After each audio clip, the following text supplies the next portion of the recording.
Rahayu, Rahayu, Rahayu. Ketemu lagi dengan saya, Teddy Wahyono, di channel tempat mengenal keris dan pusaka Nusantara lainnya dengan akal sehat dan hati terbuka. Nah, untuk kali ini saya akan membahas tentang bagaimana membedakan jadi keris yang dibuat di era yang sama tapi di daerah yang berbeda ya. Jadi nanti akan saya bahas keris era Mojopahit, Tangguh Mojopahit, terus Madura yang seera Mojopahit, dan Tuban yang juga seera Mojopahit. Dan yang akan saya bahas adalah dari sisi materi bila, jadi perbedaan materi bilahnya. Karena dari rancang bangun nanti itu semuanya bisa dibilang secara garis besar sangat mirip gitu loh. Dan ini adalah dasar dari menangguh sebuah keris. Nah, sebelum saya bahas, buat teman-teman yang belum subscribe, silahkan subscribe dulu biar tidak ketinggalan informasi dari channel ini. Nah, ini bahas salah satu ini adalah keris ya, jadi keris yang saya bahas. Nah, kalau yang ini yang dari era Mojopahit ya. Jadi, untuk bicara tentang materi bahan atau permukaan bila dari sebuah keris, terutama dari era-era kuno, itu kita harus tahu ya, jadi kira-kira lipatan dari tangguh-tangguh di daerah itu biasanya berapa lipatan. Itu bisa kita gunakan daftar seperti daftar di samping ini ya. Ini yang dari buku ensiklopedia keris ya. Jadi contohnya Majapahit itu 2000-an lipatan. Tentunya sangat rapat. Jadi yang di bawah 1000 memang hampir semuanya di bawah 1000 ya. Yang di atas 1000 lipatan itu Majapahit 2000 lipatan sama Sedayu. Yang 4000-an lipatan itu lebih rapat lagi. Nah, yang Majapahit. Nanti berikutnya ada dari Tuban. Nah, ini ya kalau teman-teman perhatikan, nah kan sama, cuma ini sedikit lebih besar ya panjangnya. Biasanya memang kalau yang seera Mojopahit tapi agak keluar, biasanya beda di ukuran aja. Tapi nanti itu di kemiringan kayak apa itu nanti tuh mirip ya. Ini memang brojol, tapi kalau yang ini tilang upe, cuma beda di tikel alis. Yang berikutnya nanti itu adalah yang dari Madura. Nah, Madura materinya sangat khas ya, sangat terkenal dengan penggunaan bahan pamor yang royal, jadi cukup banyak seperti ini ya. Nah, semuanya sebenarnya sama, deg-degnya, belak-belaknya itu sama. Termasuk mirip-miripnya ini sama sebenarnya. Nah, nanti bedanya di mana? Itu nanti akan saya jelaskan. Nah, jadi ini salah satu dasar untuk menangguh. Jadi dasar materi bahan paling nggak kita tahu jumlah lipatan. Karena nanti itu lipatannya banyak ya nanti biasanya pasti lebih rapat gitu loh. Terkesan punel kayak yang keris-keris Majapahit seperti ini. Kalian Tuban itu sekitar 64 lipatan. Tuban ada yang 32, ada yang 64, kebanyakan 64. Jadi seperti ini, dan walaupun sedikit tapi tempaannya matang. Walaupun daerah pesisiran tempaannya matang. Nanti bisa dilihat dari materi pamornya yang kadang-kadang kayak ngapuk, kadang ngapas, mirip kayak di Madiun juga ya, yang jenis menancapnya pamornya. Kalau yang di Madura ini udah lebih khas, sangat khas. Kalau kayak gini kemungkinan besar Madura, karena di daerah lain nggak ada yang penataan pamor, tempaan pamor itu seperti ini. Yang agak mirip itu ada di daerah Jawa Barat, nanti itu Segalo. Kalau yang mirip semangkok Segalo atau pamornya Segalo agak mirip, tapi nanti ada bedanya yang jelas kalau teman-teman sering ngamatin keris ya. Kalau Segalo mungkin nancapnya agak lebih halus ya, kayak ngapas-ngapasnya gitu. Nah, ini yang Madura kayak gitu. Jadi untuk menangguh keris salah satu dasarnya adalah materi bahan dan tempaan atau garapnya. Itu paling nggak kita membedakan. Kalau untuk daerah ya seperti saya jelaskan berulang dari posisi pesi semuanya ini agak ke depan, jadi Jawa Timuran. Jawa Timur pun yang terkenal sebenarnya ada 4, Mojopahit, Belambangan, Madura, dan Tuban. Itu. Kalau yang spesial yang lebih khas jadi cirinya agak-agak beda ya, kayak Madiun, Magetan atau Mageti itu sangat beda. Tapi kalau kayak Mojopahit, Madura itu kadang-kadang mirip seperti ini ya. Tapi kalau teman-teman perhatikan nanti di bagian gonjol, kalau Mojopahit lebih kecil, lebih ramping. Nanti ada perbedaan kayak di pejetan pun beda nanti itu, pejetannya beda. Jadi ada beberapa titik yang beda. Tapi yang bisa dilihat jelas adalah materi bahan. Nah, sekarang kita lihat satu persatu ya. Sekarang Majapahit dulu.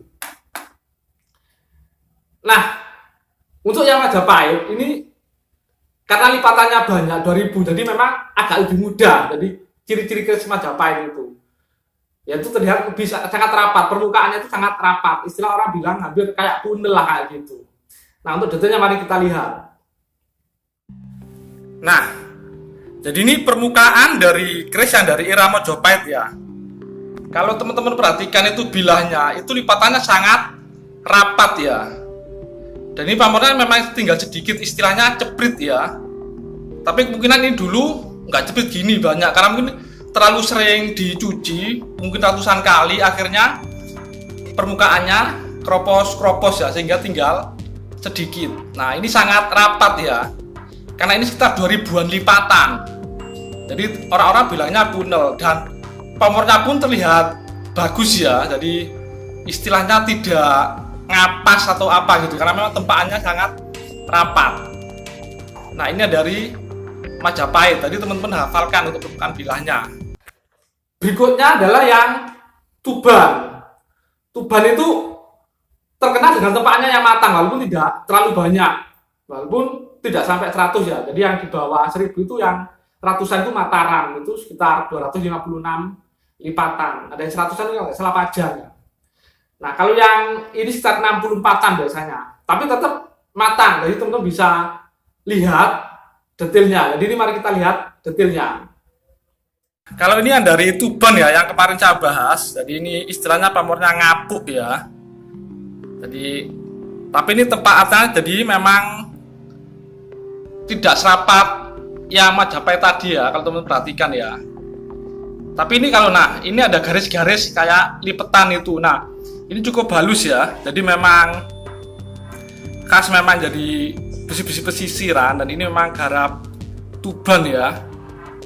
Karena yang belumbangannya tadi itu yang istilahnya ngoin ya, kayak koin. Jadi tidak siku.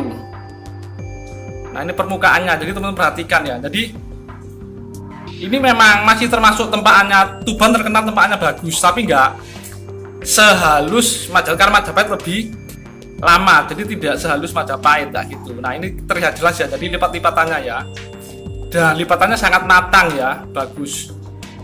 Nah, ini dari Tuban. Nah, yang terakhir adalah yang Madura ini. Jadi sekilas ini sangat khas ya, teman-teman. Kalau sering lihat keris, lihat sekilas gini aja tahu ini adalah Madura. Ini Madura era Sepuh.